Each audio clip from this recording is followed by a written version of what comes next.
Maliden cɛ muso denmisɛnnin mabakɔrɔ Mali kɔnɔ Mali kɔ kan walimadɔ foli o bɛ kɛrɛnkɛrɛn ka lase aw bɛɛ lajɛlen ma. A sɔgɔlen don i ka dɔn k'a fɔ kunnafonidi sira saba bɔɲɔgɔnko la ni waati in na min bɛ kunnafoni jɛnsɛn bɔlɔlɔ kanal sanfɛ ka aw lasɔrɔ fɔ aw ka sigidaw la.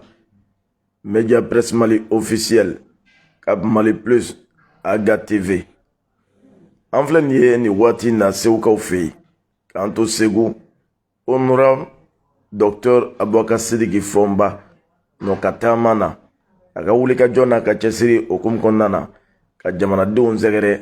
ka taa i ka dɔn k'a fɔ u ka lahalaw ɲɛɲini k'a dɔn ka taa cari wasabulon na cogo min na i ka dɔn k'a fɔ jamana ɲɛmaaw bɛ se ka jamanadenw ka kow ta ba la. Honorable Dr Aboubacar Sidiki Fɔnba min sigilen filɛ nin ye maa dogolen tɛ an bɛ don min na i ko bi jamana in kɔnɔ CNT maa de don. CNT kɔnɔna na kulo min wele ko commission défense commission santé et développement social o rapporteur de don, commission spéciale de contrôle o maa dɔ de don. Kulu dɔ bɛ an ka jamana kɔnɔ n'an b'o wele ko collectif pour la refondation du Mali COREMA o ɲɛmaa dangangale de don wa o ka ganzelikɛla don n'an ko i ka dɔn k'a fɔ porte parole. O kɔfɛ fɛn min bɛ tali kɛ COREMA yɛrɛ kɔnɔ bureau commission scientifique o ɲɛmaa de don, bureau politique yɛrɛ ɲɛmaa de don. Honorable Dr Aboubacar Sidiki Fɔnba a bɛna walawalali kɛ an ye bi sɔgɔmada in na Segu ka an lasɔrɔ aw ka sigidaw la. Nka yanni o cɛ an bɛ kuma bara sɛmɛ a la dakuru ɲɛfɔlɔ folikan min bɛ a bolo k'a lase kanubaw bɛɛ lajɛlen ma ani segukaw ye bonya min kɛ a ye ka dantigɛli kɛ o la an ka sɔrɔ ka ɲininkali sɛmɛ a la. N b'aw bɛɛ lajɛlen fo aw bɛɛ ni sɔgɔma ni wagati in na k'an to Segu yan nɔ. Ko Segu de ye Segu ye an b'a fɔ a ni jɔ Segu bɛɛ ni jɔ. An bɛ tasi bila kɛ ka taa an ka golomasiri tabaw minnu cɛsirilen don jamana ko la ka daminɛ sarasiw la ka taa protection civile polisiw gendarme eaux et forêts an b'a bɛɛ fo u bɛ wulikajɔ min na jamana ko la halisa ala k'u sara minnu ni tayana ala ka hinɛw bɛɛ lajɛlen na ka se civiliw fɛnɛ ma ka tengu ka bɛn hali ni an yɛrɛ fa ka saya ye an b'a fɔ ko ala ka hinɛw bɛɛ la. An bɛ foli belebele lase segukaw ma u ye an kunbɛli min kɛ an ye kunu 22 min fêté ɲɔgɔn fɛ. N bɛ Segu cɛkɔrɔba bɛɛ fo n bɛ Segu musokɔrɔba bɛɛ fo minnu y'a ko labɛn kɛ k'a daminɛ Silala ka taa Mɛntala ani Segu association bɛɛ. Segu cɛkɔrɔba an b'u fo kunu a ko kɛra lawasa ye ni ala sɔnna ma u yɛrɛ gafe di yan ko a ka lase premier ministre président ani Maliki Jaw n'o ye CNT président ye. Maliki Jaw yɛrɛ ko n ka segukaw fo kunu an ye weleli kɛ a ko ka segukaw fo ko k'a fɔ segukaw ɲɛna k'a yɛrɛ bɛ sira la ka na ko ni ala sɔnna ma ko kumaw k'a mɛnna. Donc o la an bɛ segin ka Maliki Jaw fɛnɛ fo tuguni ne yɛrɛ kɔrɔkɛ tɔgɔ la n'o ye Dr Fuseni Watara ye ka sini ma ala y'a kɛ u bɛ jamanaden ɲumanw lakodɔnni mun kɛ n'u ka baaraw ye ala y'a kɛ o jɔnjɔn dɔ Fuseni Watara ka taa se ne yɛrɛ ma fo ka taa se COREMA tɔnden wɛrɛ ma an bɛɛ ye dɔ sɔrɔ a ko la. Fuseni Watara kɛra chevalier de l'ordre ye ne ni Nama Dumbuya an kɔni min dira ma a bɛ fɔ o ma ko étoile d'argent effigie lion debout an fɛnɛ ye o sɔrɔ. Nin bɛɛ ye jamana i ye baara kɛ jamana ye jamana k'i ka baara lakodɔn o dɔw de ye nin ye. Donc an bɛ président Asimi fɛnɛ fo ale min fɛnɛ y'i bolonɔ bila a gafe la sabula i bɛ baara kɛ maa min bolo o de bɛ se k'i ka baara ɲuman fɔ. Donc an bɛ Maliki Jaw fo kosɛbɛ a ye danaya mun d'an kan an ye baara mun kɛ ɲɔgɔn fɛ n'a ye o baara k'an y'o minɛn dɔ fa ka miirina ta k'an sɛgɛrɛ an b'a fo kosɛbɛ kosɛbɛ ka Malien de la diaspora bɛɛ fo aw minnu ye journaliste ye n bɛ aw fo ka aw waleɲuman dɔn. Foli diyara an ye Honorable Dr Aboubacar Sidiki Fɔnba i bɛna laseli dɔ kɛ an ye bi sɔgɔmada in na ka sanga i ka dɔn k'a fɔ ganzelima n'o ye communiqué ye communiqué min ni synergie des syndicats de la police nationale o ye a ganze k'a fɔ ko a balala olu la k'u ye kɔrɔfɔ dɔ mɛn min bɔla i ka dɔn k'a fɔ Honorable Aboubacar Sidiki Fɔnba yɔrɔ ani Kirisi Yape ko ayiwa ko o bɛ ka wuya da olu la n'o ye nkalon ye k'a fɔ ko hakilina b'u la ka fanga yobo yaba ayiwa communiqué i yɛrɛ y'a kalan i y'i ka faamuya sɔrɔ a la ayiwa i ka dɔn k'a fɔ i bɛ se ka mun fɔ an ye walawalali la ka maaw sɔn hakili la ni ko in na. Bon, nye la seli mais nye communiqué ni nya ye ka fo communiqué la police ka syndicat olu drone ye u bolo no blala mais ne akili be muna o ye police ani protection civile ani surveillant des prisons fo ka tasser sous préfet ma o ye la yini doke la yini mi no ye kasaraw ke kelen no ye giri akila kuma in kɔnɔna la ne yɛrɛ bɔra n ko polisiw ani protection civile u bɛ ka laɲini minnu kɛ a ka kan sabula jamana tɛ mara injustice kan n'o ye mɔgɔw ka hakɛ dili u ma ye donc an y'a fɔ n k'an b'u dɛmɛ wa u bɛ ka kɛlɛ min kɛ u ka kɛlɛ don an kɛra k'a fɔ kuma kɔnɔna na ko hali an yɛrɛ bɛ yɔrɔ min na sisan walasa nin ko bɛ ka nɔgɔya polisi ni protection civile u k'u militariser hakili bɛ kuma min na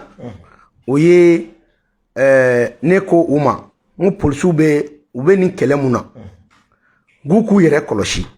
n ko sabula dɔw bɛ fɛ ka kɛlɛ in kɛ jagokun ye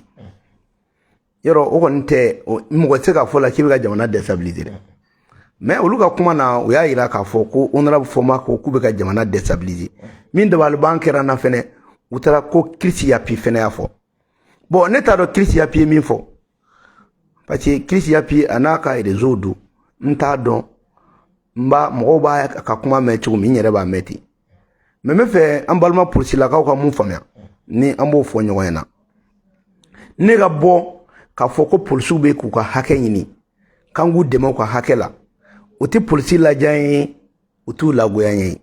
an bɛ tɔn min kɔnɔ a tɔn président n'o ye honorable docteur Fuseni Ouattara ye commission défense protection civile o vice président don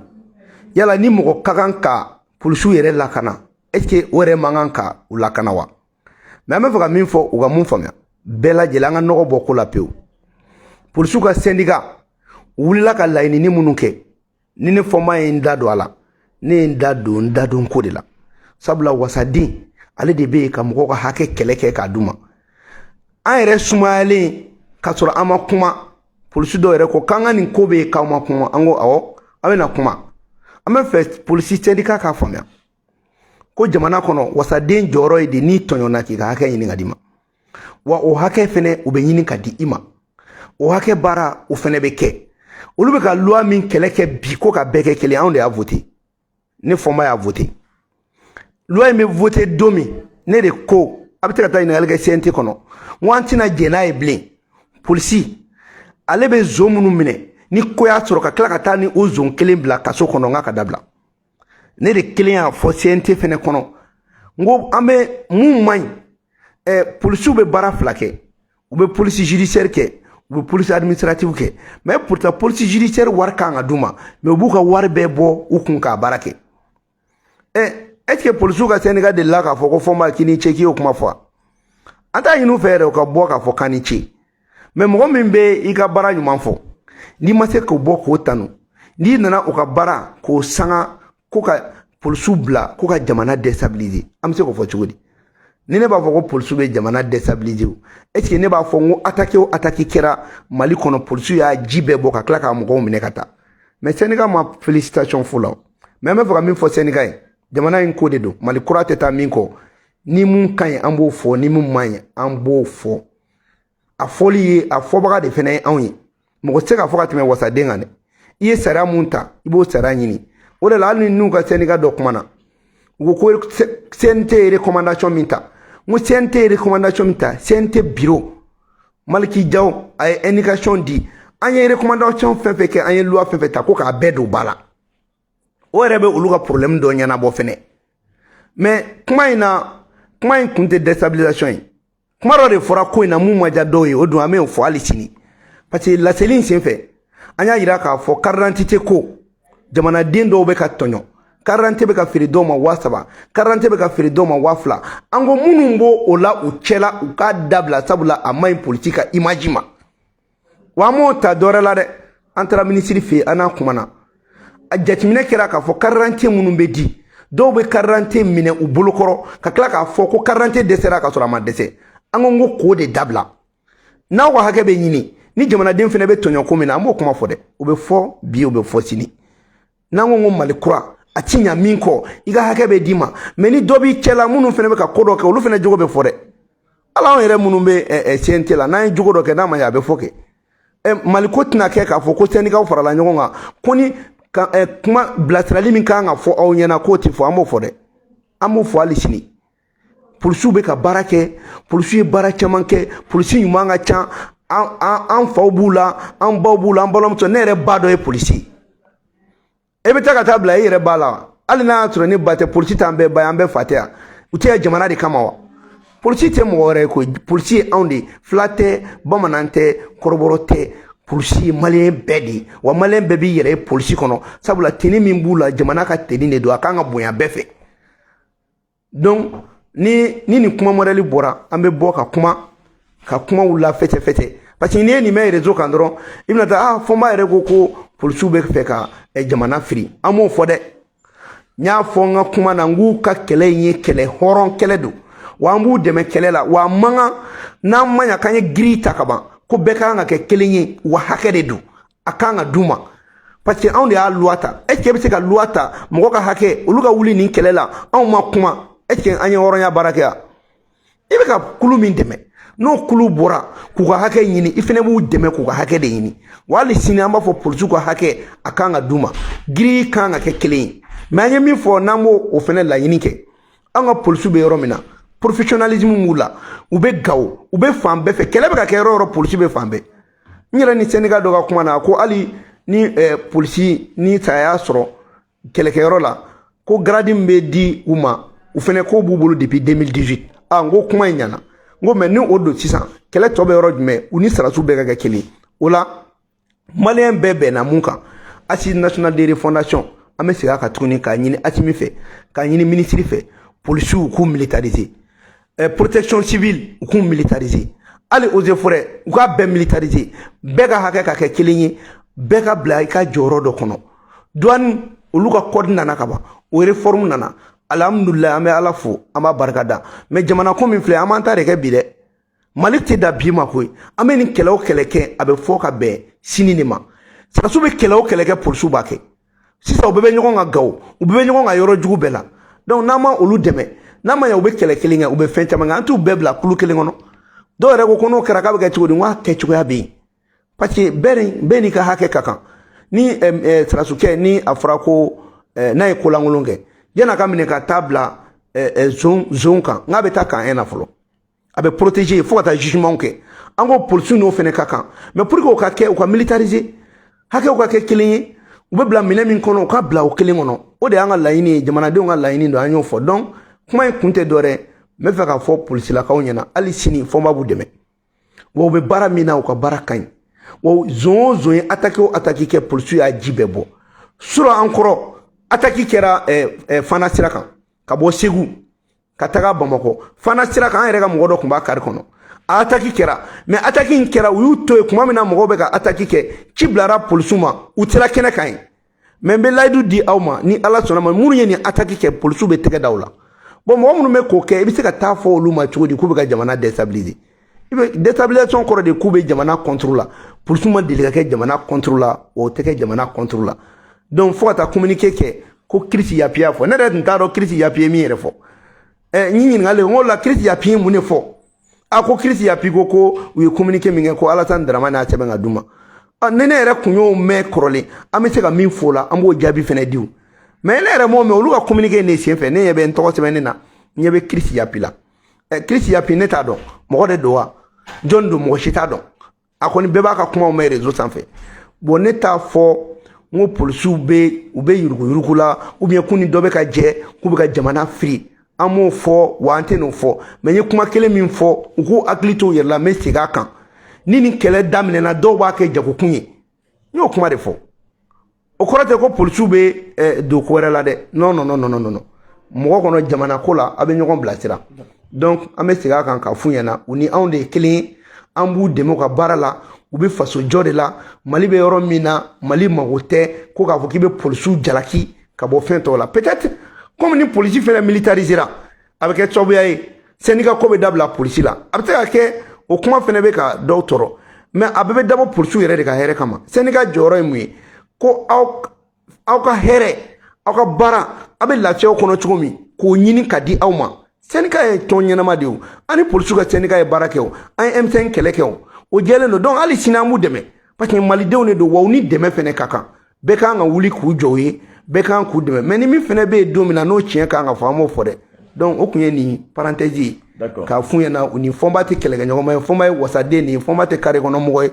dossier minnu bɛ yen n'an b'a fɔ an tɛ taa kuma fu dɔw fɔ ten an b'a jateminɛ ko min ka ɲi jamana ma an b'o fɔ donc toujours an b'u encourager u bɛ baara min na u ka continuer u kana nin kuma ninnu yɛrɛ jate mais jamana bɛ niveau mun na an bɛɛ k'a lajɛ an bɛɛ k'an bolo di ɲɔgɔn ma polisiw bɛ san kɔrɔ u bɛ tile kɔrɔ u bɛ diɲɛ sɛgɛn bɛɛ la a ka d'anw ye u fɛnɛ ka lafiya parce que denbaya de b'u bolo fɛn caman b'u bolo giri mun bɛ d'u ma a giri ka yɛlɛ wa hakɛ a dafalen ka d'u ma an b'o kɛlɛ kɛ bi an b'o kɛlɛ kɛ sini a kɛ to bɛ nasara la Mamadu yani an ka kɔrɔfɔ kuncɛ an b'a ladɔnya k'a fɔ seereya la an mun yɛrɛ ye kunnafonidilaw ye an ni fɔnba ka bɔ ayiwa i ka dɔn k'a fɔ anglais kelen ma deli k'a mɛn a da k'a fɔ ko fɔnba ko ŋaniya juguya bɛ polisiw kɔnɔ ka se ka na ni fanga ayiwa dafirili ye ayiwa fɔnba ayiwa o seereya kɔni bɛ anw bolo ni an yɛrɛ ye communiqué in mɛn an dabali banna an kɔni t'a dɔn maa min ye nin sɛbɛn nka a mana kɛ cogo o cogo an bɛ dugawu de kɛ ko ala ka tiɲɛ dɛmɛ tiɲɛ ye ala subahana wa taala ta ye o la sa honorable docteur Abubakar Fɔnba kɔrɔfɔ jumɛnw b'i bolo k'a fara nin kan n'a sɔrɔ walawalali wɛrɛ b'i bolo ka sanga honorable Fɔnba an y'a ye k'a fɔ maliyɛnw bɔlen don ko MINUSMA ka taga an ye kɔrɔfɔ dɔw sɔrɔ ka kibaruya dɔw fana sɔrɔ k'a fɔ MINUSMA bɛ ka denmisɛnninw fana recruter yan nɔ pour que olu ka tagali bɛ se ka bali i bɛ se ka jumɛn fɔ o la n bɛ min fɔ maliyɛnw bɛɛ lajɛlen na yɔrɔ maa 1500 ɲɔgɔn na o de bɛ baara kɛ MINUSMA bolo an bɛ wagati min na i ko bi n bɛ a f'u ɲɛna n'e ko k'i bɛ nata MINUSMA ka wari tali la MINUSMA b'i ka dugu ci ka d'i ma don dɔ la o wari kelen a bɛ k'i kasange ye n'i y'a ye bi an b'a fɔ MINUSMA ka taa MINUSMA ye business de ye u tɛ hɛrɛ kan u bɛ ka maliyɛnw ta bi sabula yan'u mago ka ɲa n'u mago ɲana i tɛ maliyɛn kelen ye MINUSMA la donc MINUSMA ka tagali MINUSMA yɛrɛ bɛ baara min na sisan anw yɛrɛ ye investigation dɔ daminɛ n'i nana jamana kɔnɔ e ta wagati i bɛ taa don mɔgɔw kan i bɛ taa don journalistes kan ko minnu bɛ se ka a to k'aw bɛ to yan cogo min aw bɛ ko minnu ŋanamu MINUSMA i nakun t'o ye yan koyi i nana ko jamanadenw ka lakana de Ogosagu kɛra i ɲɛna yan Jura kɛra yan nɔ Sobanda kɛra yan an ma jɔda foyi ye MINUSMA la wa an y'a sɛgɛsɛgɛli kɛ k'a dɔn MINUSMA de y'an ka saraso jugu ye e maa min bɛ nata ko parce que MINUSMA ye wari di e ma i somɔgɔ min bɛ saraso a la a fagali ju ye MINUSMA ka kibaruya lankolon ye n'i natara MINUSMA ka wari la MINUSMA bɛ ka nkalon min da anw ka armée la ka taa fɔ ko armée de bɛ bin musow kan ko armée bɛ taa civils faga k'u tɛ ka terroristes faga a kɔlɔlɔ laban e bɛ to i ka jamana kɔnɔ i ni armée tɛ a dabɔ kun ye k'i ka armée ko ban pewu k'e ka ko ban e ka sɔrɔ gansan kama e b'i ka jamana bila cogo di o tuma an y'a f'u ɲɛna de n ko ni MINUSMA taara baara tɛ d'u ma ne delila k'a fɔ aw ɲɛna n ko gouvernement bɛ ka baara kɛ maa o maa MINUSMA ye maa o maa recruter gouvernement bɛ ka jateminɛ kɛ n'u taara don min u baara bɛ d'u ma cogo min o fɛɛrɛ bɛ ka tigɛ aw tɛ dɔwɛrɛ ye maa 1500 ou bien ala n'a y'a kɛ maa 3000 ye jamana bɛ se ka dɛsɛ k'o ta baara la wa recrutement joli kɛra n'a bɛ ka fɛn di peut-être u bɛ sɔrɔ min d'aw ma an tɛna se k'o di kɛ parce que an b'a kɛ ka bɛn n'an ka jamana ka sariya ye mais n'aw nana sɔn o ma u bɛ taa aw muso jɛkulu fɛ yen u bɛ taa denmisɛnnin jɛkulu fɛ yen a ka bɔ ko MINUSMA kana taa a b'a k'aw yɛrɛ la yan mais jamana in y'an bɛɛ de ta ye n'i y'a ye an bɛ bɔ don o don ka MINUSMA ko ɲɛfɔ MINUSMA ka taga MINUSMA ye jagokun de ye diɲɛ kɔnɔ an bɛɛ bɛ jɛ ka wari min bɔ ka don MINUSMA na san o san $500 miliyari de don a bɛ d'u ma ko maintien mais a maintien u bɛ na k'u bɛ baara minnu kɛ a baara anw ka minnu bɛ baara l'u bolo o ta y'a ɲagama de a dumuni ko o bɛ jɔnni bolo o tɛ États-Unis a carburant ko o bɛ jɔnni bolo o tɛ Faransi a mobili minnu bɛ dilan immeuble n'o ye Chine ta ye a mobili minnu bɛ louer o ye Japon ta ye Europe ye avion bolola ye n ko diɲɛ ka wari tilatɔ de don a b'u kɔrɔ ko ni nin taara ko wari de bɛna tila o la donc an bɛ min fɔ MINUSMA yɛrɛ ye yana k'a jija ko wɛrɛ la u ka bɔ yan nɔ n bɛ fɛ maliyɛnw ka mun faamuya MINUSMA toli yan a b'i n'a fɔ ko ka Mali bila jɔnya juru la parce que ministre nana ni chapitre 7 di chapitre 7 be mogo ka jamana bla sous-tutelle la ni bla sous-tutelle la o koro kiti yere kungan kuma fo bile mogo yere de be kuma itola ni o tola kuma ni o fobra français ani États-Unis ani Angleterre be dum français ngani adon awma français yere minena abeka terroriste financer o mi ye ka kuma fobra o be ka wardi terroriste ma wa o de nana ni ministre mai wa ni ministre ma nyemo club be français ebo to ka jamana ka kala ka fo ki français gen donc munu me ka ministre ma ka war mine aya bla aw kungolo la ko na war mine ko ministre ma ka to abaka jamana janfari mais o ha ke muyi o yi jamana ka nga baradi jamana dembe ma o taw doro ende an o da to ne fo ma be kle ka fo ko malien do de be community barala an ga barake balade do an ga foire de do e ma million wani kelen doron an ga dese ka baradi uluma ko fo ko cheme barade kunte ka an san bisaba ke nyogo nege la an san bisaba ke ko politique de be jamana jo ko politique kuma be jamana jo jamana te ka jo an ga nyeki barade ma na barada mne san ole de oluka nata community ma war min duma abete se ganya mais na barake fembe duma mi nga bonini ore kama amba fo malien bela jelena ma fo muso nyana ka fo dimso nyana ube ka war min mine ministre ma bulbe ku kasange war dimne parce que ube ku kasange war dimne billahi ube ka jamana kasange war dimne ni ka war mine ka modo bla ibado abe ni ka jamana chi mais ebe war mine ki ka barake jamana chi labulu o ko te munu me ka barake ministre ma na ku sona jamana chi mare mais ni koma nyefo ati fomia an keto ka fo ko ministre ma ka taka ugu ka barake ugu ka war mine e bube ka war mine ministre ma bolo ministre ma ka war te koy an bere ka war do malika war bala saram me ka duma malika sarobala giye beka soro de be ala ante unuka hereche antu ka na ka fereche mais ame mo yini gouvernement fait be ministre ma la ku be identifier nous be identifier au lieu de 1500 personnes akata 2000 personnes na marge rekabla ou be bara mununa ka do ku me ka bara munun ke ku recruter au bara kelena malla bara al sama ko be mo golaw munu baraka duma anga boni kono ministre ma takalibe mali bono wala de wallahi billahi ma fo malien nyana bi ministre ma be ka sarasu de kuni munuke ministre ma be ka mun danga armée kan u be ka wuli ko ala yere de en fengue dro ka président nyuma di ama ka sarasu dama munu timina jenno suno shudama min boranga sarasu la ni ministre ma ni bola atobi de waka ministre ma to malila akor ko kuma te ban malien ti lafia wa saya te ban ataki mun bege ogosagu ataki mun bege rora be ministre ma ka barai were man fuga kuma na wa ko depuis ministre nana malla ko sarasu munu nana e be se ka bili kuna sarasu ba tan saba ore nana jamana kono o sarasu ba tan saba ko ma former kanya wa koni ordre min duruma ko to respecter ko wa ko be dogo ni dogo la ministre ere de conseil de sécurité ere de ni kaka rapport la o be fo e mo mi ma ite jetmine ke ne ko me ma fo muso yi ka fo shifina ka we wallahi giye kono ma chite mo bo jonya la ika jamana kono ni yere ka jamana te ani ere na tira ko famia ministre ma tara giye dugo la aba dugudenw de utiliser ka cheni ke ama fo malien munu be ministre ma na ku be cheni na de jamais amo fo mais ou be ministre ma mina ministre ma ere nyemo ga to lubulu ade abe folo yana de ayni ke et puis olu ka bara minke o ni ministre ma ka cheni bara ere te nyogon tira la mais ministre ma be rapport munu ke malien associé l'intalaw malien associé l'intala ay ko groupe d'enquête yo aya kuma o me ka bara chamai donc me fait malien nga ministre ma ko ni aya ko antala ame ka fo ko malika yere ma horonya malika dambe ni ministre ma toura yere ma horonya te amulu wa me fait malien be ka famia ko chapitre 7 koro de kika jamana be sous-tutelle la abe bien jamana jukoro afika foike nu ma jena atimi yere ni aka chesila na gouvernement ka chetiro yere de be ka ministre ma mine kujo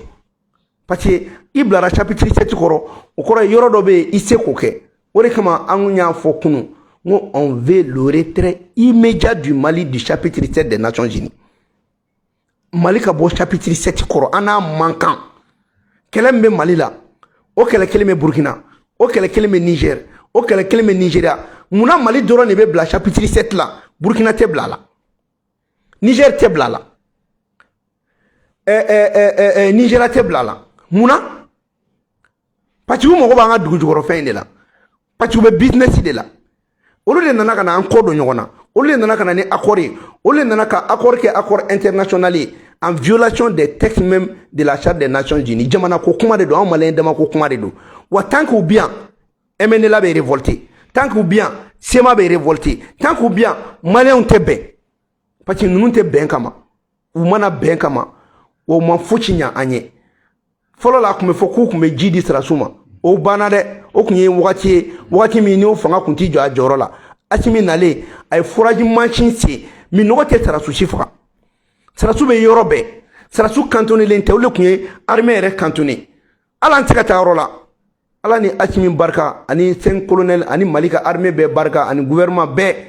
o de ambo ni jonya jurula donc anga blankuna kambe jonya fangale mala tant que ministre bien mais ni ministre tara ambe jonya yi abe noya tant que bien be gela do anga aka jatimne jamana fe ba contrôle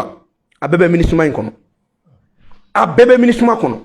jamana fe be ko plainte kana porter France kama abebe ministre ma kono Europe mu sanction taran kama jamana mu ya jugoroma tinti no e Europe no e sedawe abebe ministre ma kono an nafura ko kataka no mo gata do ka warning do di mabi wari me binya me ate sini ya de parce que jamana ebe bi mais ide me nali ne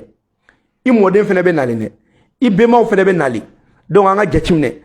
anga laje u ka ba ministre ma ka warni nuna u ka ba ministre ma ka barala mais amba nyini fene autorité u fe u kunye bara mun damine u ka bara kelen damine mo be ministre ma la ka be identifier u be bara mununa u se ku reconverti ku ta barala sabula mo chama me joro ko ni ne bora ni barala me nga dembe abalo chogodi am se ko o mesure be o ti problème mais aka identifier parce que ni be problème ti ni problème ibna ni solution le Mali a les moyens aujourd'hui moyens bambolo bi munum be ministre la ko bo ministre la ka essayer ko intégrer fonction publique la Malika here kama ali Malika kuma boli kama na fara ko jamana ka wardo ma ba fla la ko jamana kunga ka jamana kuma bo est ce ko ka chawo ma amancha o madame ka joli do sala sula pour que ko luta donc ni o ba fenge an clito fenela ni kunye o la seli ka sanga ka beni ministre ko kibaro yai aywa ni ngali do ba bulo wa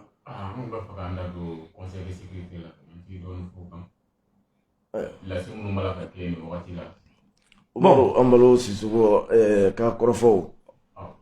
ni ya taka laje fembe talike lagine ka o kan lu boraka o jabi wa wasan mi kan Alassane Dramane Ouattara temena bakuru bafola 77e assemblée ordinaire des Nations Unies et bakuru bafola ibe sa me fanye bon me fait ka malien la somme fin dans la folo le président en exercice de la CEDEAO ambalo Francisca John Menelemimbe abuluno bi anga ni jekulu horomai nyefe bi jekulu mi yere kera Francis bolo kono fen ka kuma anga frafina yere kuma chakatana yi en marche du conseil de la réunion des Nations Unies a kun da volonté foi kama wala saka malika plainte dro ka do bola malika plainte be Francis kama ka do bola ay makoro nga kuma me en ala che makoro da to plainte ko kuma na fo ka sa atari take dron am se ka to jonya kono chudi ko jien kono ko bloku flamanga ke ko bloku were manga ke min ka teme uluni États-Unis be jien be bla jonya min kono ko be ka nga to de kono koni ka jien bo jonya kono ko lu to fe abada mais comment il m'a non fait comment il m'a dit conférence de Berlin 1884 novembre 1884 canabla février 1885 là au benkan franchika kuma be o benkan ne kono na me ka kuma informe o te kuma informe o benkan États-Unis a bolo no blala France bolo no bala Union européenne dugu be bolo no bala Russie refene bolo no bala Chine de bolo no tala ulu o benkan munun ke no o benkan no koro ko anga je anga farafina bishi ka tulubo ka here kan antai mais naba ke an yere kana fo nyogon ko abarala c'est-à-dire le partage de l'Afrique sans conflit entre les prédateurs eux-mêmes c'est-à-dire ka farafina kla une nyogon che nu ba tuluni a jaba bo u ba autonomie bo o ka ke ulu yere ka be ala une nyogon che donc o atina o de nana ni ali oni nunu fene sigili jien kono wala ta toujours o suprématie ka tubulu États-Unis ka to aka nyemugala France fene olu fene ka to ka nyemugala pour que Afrique be tubulu chogomina ka to ka nga farafina ka tulubo k'a fɛngɛ bɔ même conseil de sécurité ONU sigira farafina tulu bɔlen de kama o de kama i bɛna ye u ka décision mɔgɔ dɔ de bɛ kɛ conseil permanent na minnu bɛ kuma farafina tɔgɔ la hali n'u tɛ farafina kɔnɔ o la an bɛ fɛ mɔgɔ k'a faamuya ko ordre mondial min bɛ yen sisan o ye ordre mondial impérialiste de ye min bɛ Afrique tulu bɔ mais Faransi ye ciden ɲuman ye Amérique b'a tulu bɔ ale kɔfɛ an bɛ fɛ mɔgɔ k'a faamuya kuma dɔ la dɔw bɛ to ka fili kuma dɔ fɔ ko Amérique ni Faransi k'u tɛ Faransi ka baara la u bɛɛ bɛ baara kelen na pour que a k'o faamuya Faransi kelen Louis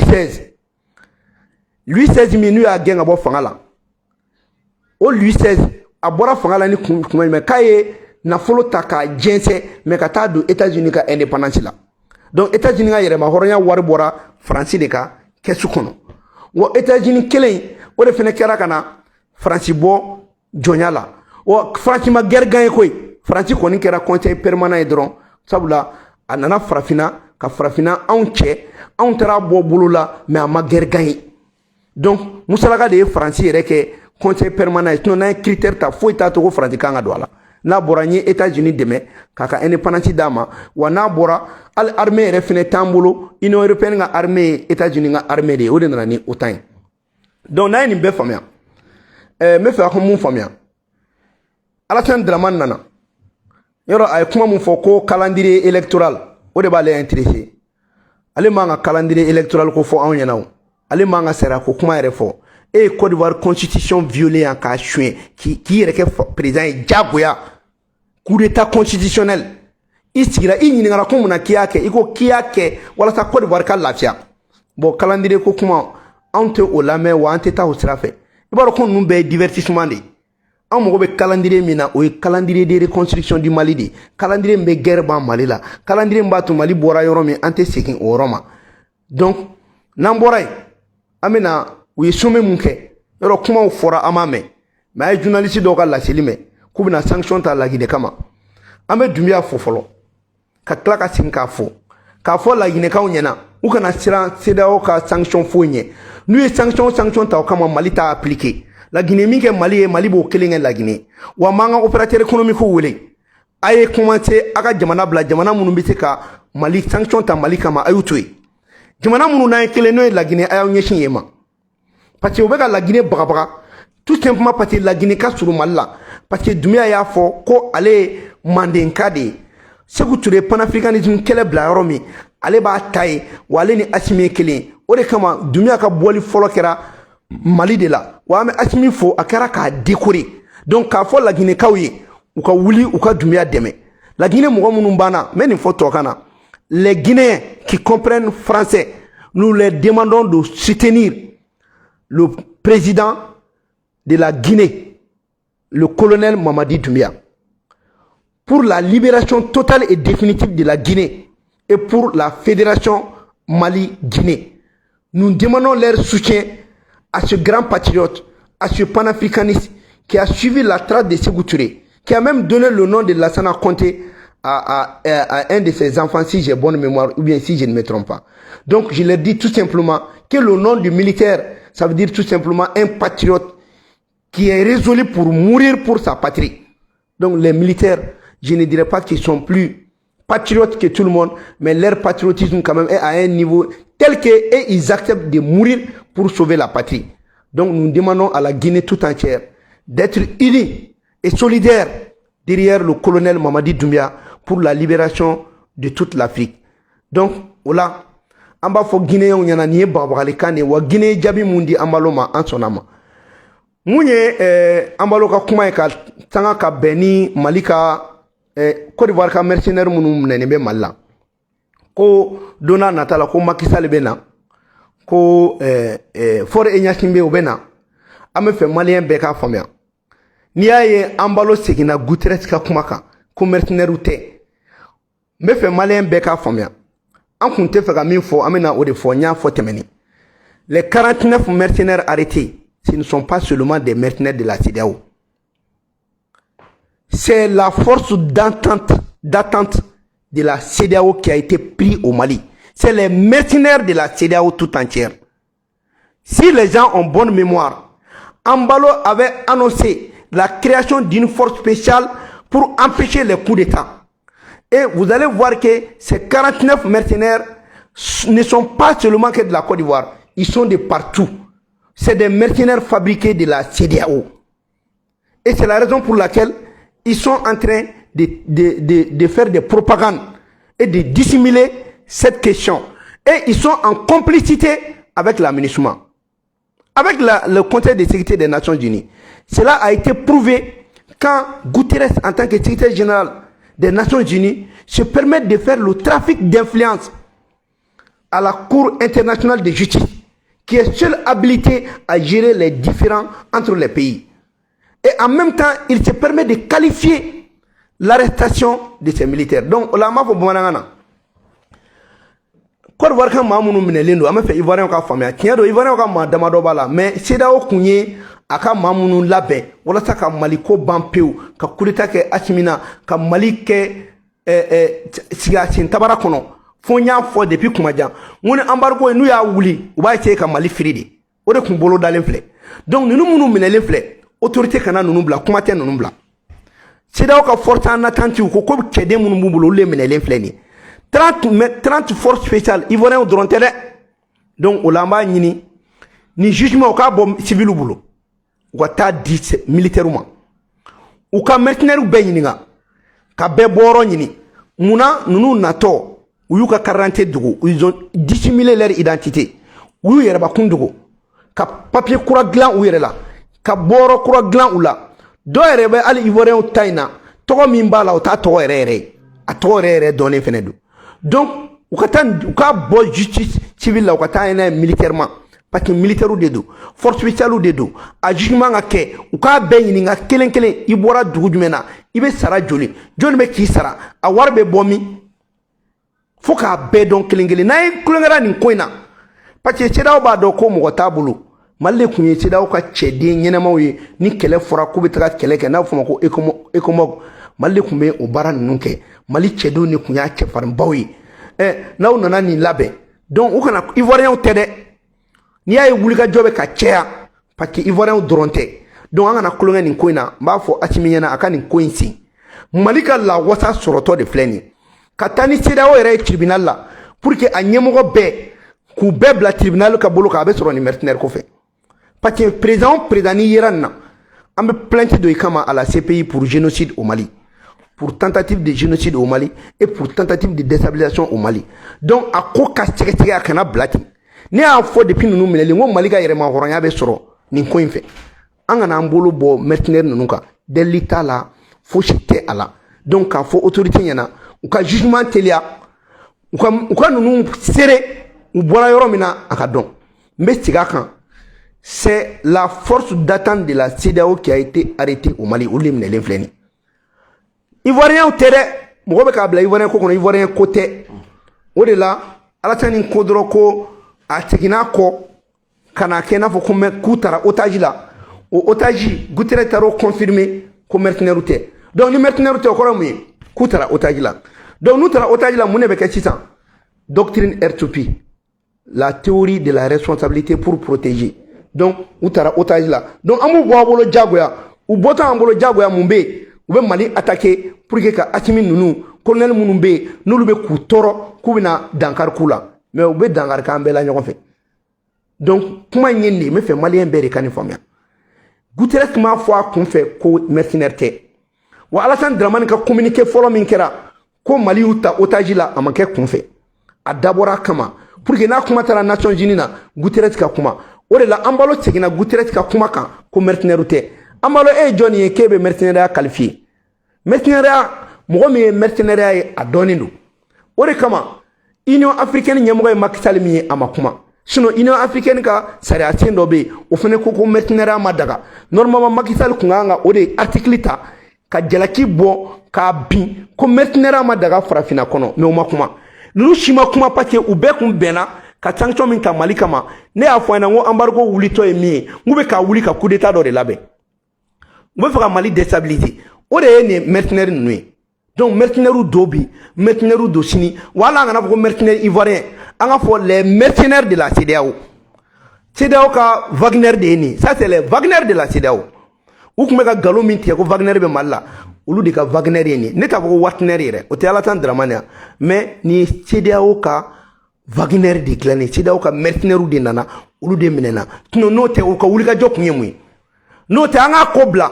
a ka taa diɲɛ sariya sunba la u ka kuma a ko la olu k'u dabɔ a la o de y'a kɛ an ye gouvernement ye communiqué kɛ k'a fɔ CEDEAO ye k'aw kana nin ko in kɛ CEDEAO ko ye CEDEAO ko tɛ mais gouvernement communiqué minnu kɛ gouvernement b'a dɔn ko CEDEAO bɛ fɛ ka na ko yɛlɛma ka kɛ CEDEAO ko ye CEDEAO ko tɛ nin ye aw jɛra ka Alassane Dramane min kɛ aw ka chef ye k'a bɛ Mali déstabiliser aw ka mɔgɔ b'a la a bɛɛ bɛ tiɲɛ fɔ yan donc ka segin k'a fɔ autorité ɲɛna u kana kulonkɛ ni mercenaire ko na n'u ma jugement kɛ n'u ye ninnu bila wallahi u bɛ tila ka embargo bin Mali kan kan y'u ta otage la u ka jugement kɛ k'a ji bɔ k'a turu bɔ qualificatif min dira la ka ban et puis a ka taa tribunal militaire la c'est des militaires avérés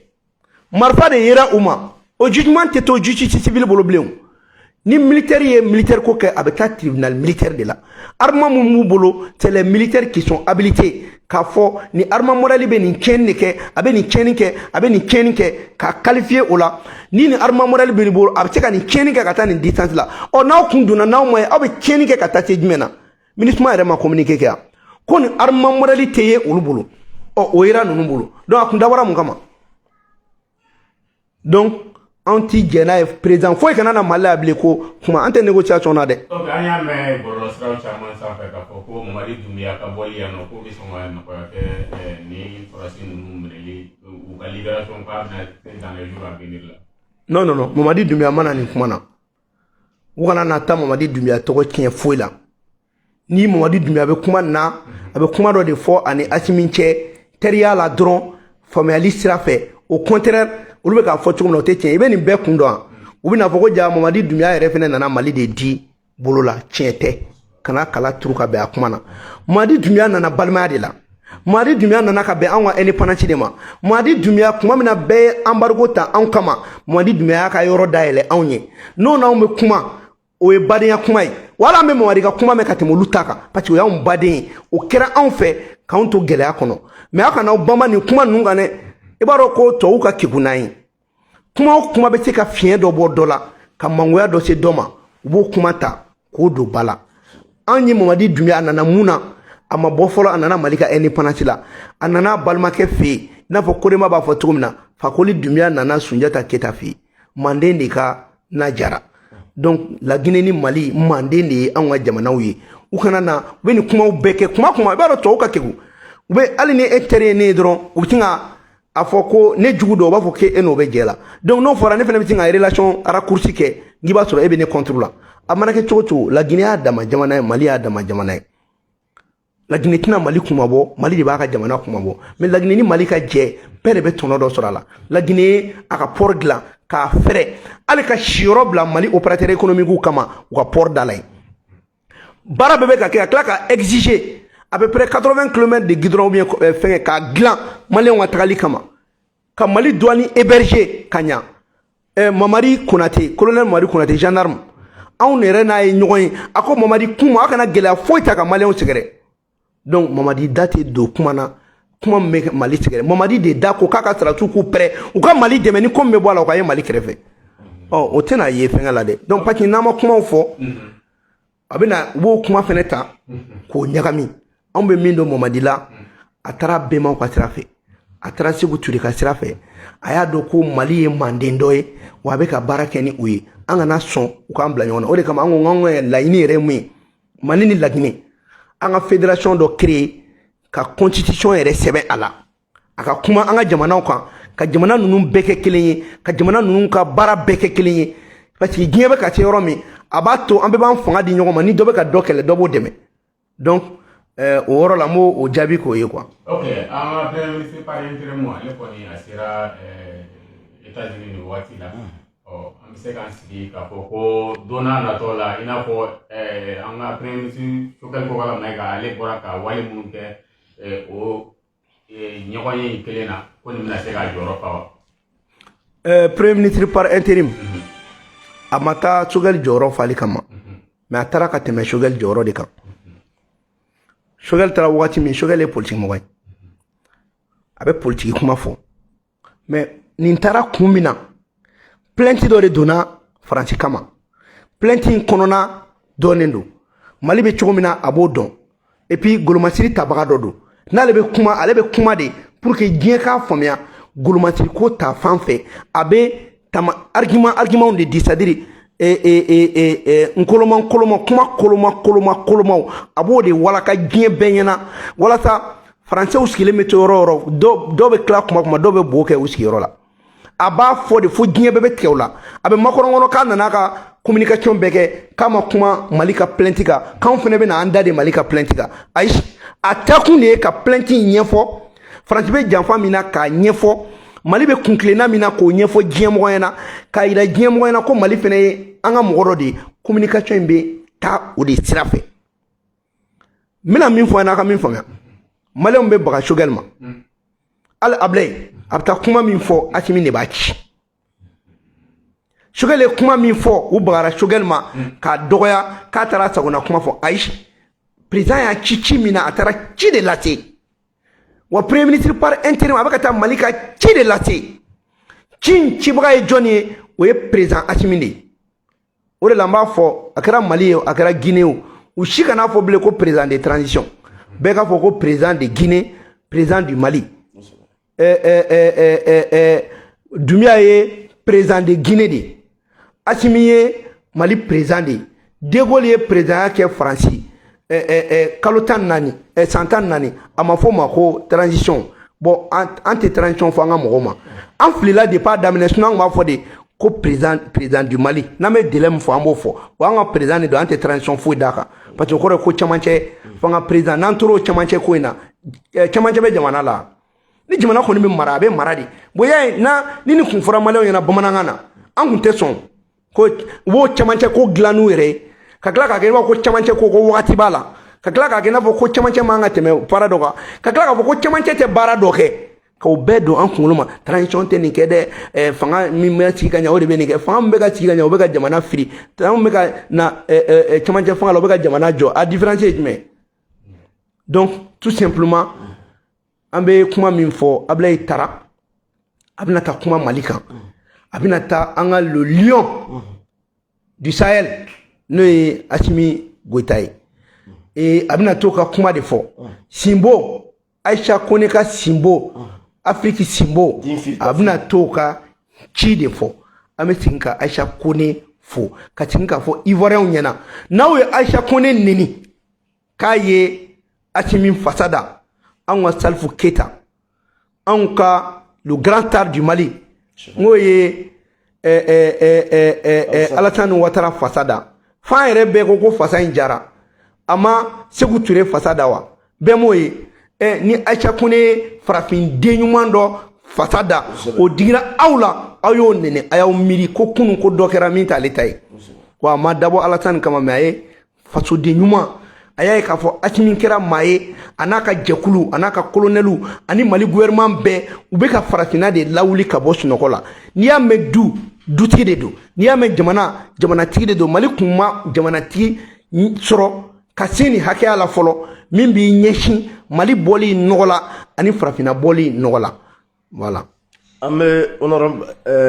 waati kuntala janya kama non a to a ka ɲininkali kɛ.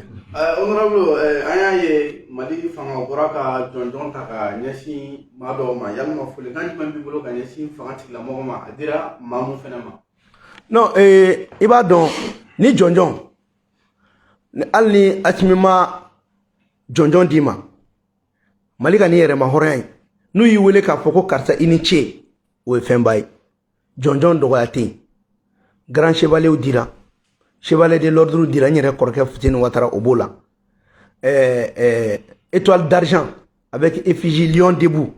ne yɛrɛ y'o sɔrɔ n ko kuma na président y'a dɔn ko ne bɛ k'a fɔ ko ale ye lion du Sahel ye ka lion debout di ne ma donc an b'a fo o la kosɛbɛ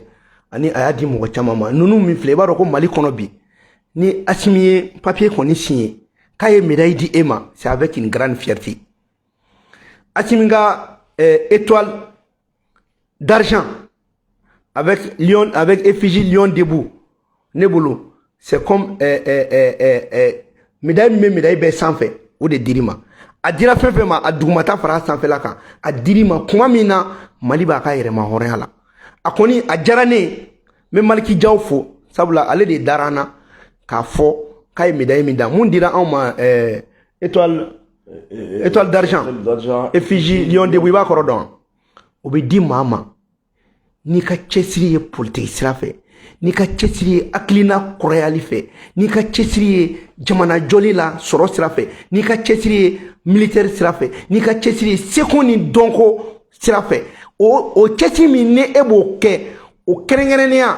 a bɛ fɔ de ma ko étoile d'argent mérite étoile d'argent effigie abeille ou effigie lion debout mais anw ta kɛra lion debout ye lion debout fana y'a particularité dɔ fana o fana b'a tɔ particularité chevalier kɔni o ma se fɔ yɛrɛ fana la donc maa o maa ye nin sɔrɔ an b'u fo surtout ka bɛn ni Mali ka yɛrɛmahɔrɔnya ye mun yɛrɛ diyara n ye c'est vrai a signera depuis le 20 septembre mais n y'a kibaruya sɔrɔ ka sɔrɔ n bɛ Segu n nana Segu yɛrɛmahɔrɔnya kuma na donc n b'a fɔ maliyɛn bɛɛ ɲɛna k'an ka jɛ ka Asimi fo o kɔrɔ tɛ k'a dira an minnu ma k'an dɔrɔn de n'a ka kan caman n'a ka kan mais bɛɛ t'a sɔrɔ ɲɔgɔn fɛ minnu m'a sɔrɔ fɛnɛ u k'a bila u kunkolo la ko u ta bɛ nalen an k'an cɛsiri jamana ko la médaille mun dira an fɛnɛ ma a kɔrɔ ye k'i cɛsiri halisa walasa i bɛ dɔ wɛrɛ sɔrɔ ka fara nin kan donc an b'a fo an bɛ président fo an bɛ o kɔrɔ ye Dunbiya nana Mali la 22 septembre mun na o 22 septembre ale décorera an minnu yɛrɛ bɛ ka Dunbiya dɛmɛ an fɛnɛ décorera ka bɛn n'o ye donc alhamdulillah an b'a fo k'a barika da an bɛ mɔgɔ y'an dɛmɛ ne ni honorable Ouattara kɔni an ka médaille an y'a bonya ta k'a di maliyɛn de la diaspora ma nin y'olu ka médaille ye k'a di Korema bɛɛ ma nin y'u ka médaille ye Mali dɔnnibaga bɛɛ karamɔgɔ bɛɛ Mayi Ouattara Abdoulaye Koita Sheriff Madani Aïdara Abdrazak Kone Boué Aïdara Asrafa Guinée ɲɛmɔgɔ bɛɛ Mali kodɔnna bɛɛ Segu ka bɛɛ an y'an ka médaille in ta k'a d'u ma k'a bonya d'u ma k'olu de ta ye médaille in ye sabula n'i y'a ye anw bɛ kuma an bɛ lamɛn olu de bɛ k'a lamɛn olu de fana ye cɛsiri kɛ Maliko la an y'a bonya ta k'a d'u ma k'a ɲini fana fɛ u ka duwawu k'an ye halisa jamana in kalifalen bɛ an bɛɛ lajɛlen na an ka jamana in an k'a dɛmɛ hakɛto bɛ nin na salala Mamadu an ma ladɔnniya k'a fɔ honorable docteur Abubakar Fɔnba ye Korema ayiwa tɔn de ye Korema ayiwa a ɲɛma dangajalen de don an ma ladɔnniya k'a fɔ Korema ka dayɛlɛlen don bɛɛ lajɛlen ye cɛ fara muso kan denmisɛn ani maabakɔrɔ Mali kɔnɔ ani Mali kɔ kan nafolo tɛ Korema bolo k'a di maa ma nka a bɛ jɛ hɔrɔnya danbe ani yɛrɛwoloya kan a bɛ jɔ fasojɔ kan o de la Korema ka dayɛlɛlen don bɛɛ lajɛlen maa maa bɛ fɛ ka kɛ Korema tɔn de ye maa si kɛ kɛrɛfɛ ye o la sa anw filɛ nin ye 15 ans bugu ni sera 15 ans bugu banque de sang kɛrɛfɛ ayiwa i ka dɔn k'a fɔ ka tɛmɛ o la bɔlɔn kelen bɔlɔn fila i kini yanfan fɛ i bɛ fara i faralen kɔfɛ bɔlɔn fɔlɔ i numan fɛ i bɛ don o fɛ Korema ale ka i ka dɔn k'a fɔ taamasere bɛ da la an b'aw fo k'a walima dɔn ka plus Mali i ka foli bɛ yan Aga TV aw bɛɛ lajɛlen ka foli bɛ yan aw ni ce aw ni baraji Media Presse Mali officiel i ka foli bɛ yan an b'a fɔ aw ye aw k'an bɛn sigili wɛrɛ ma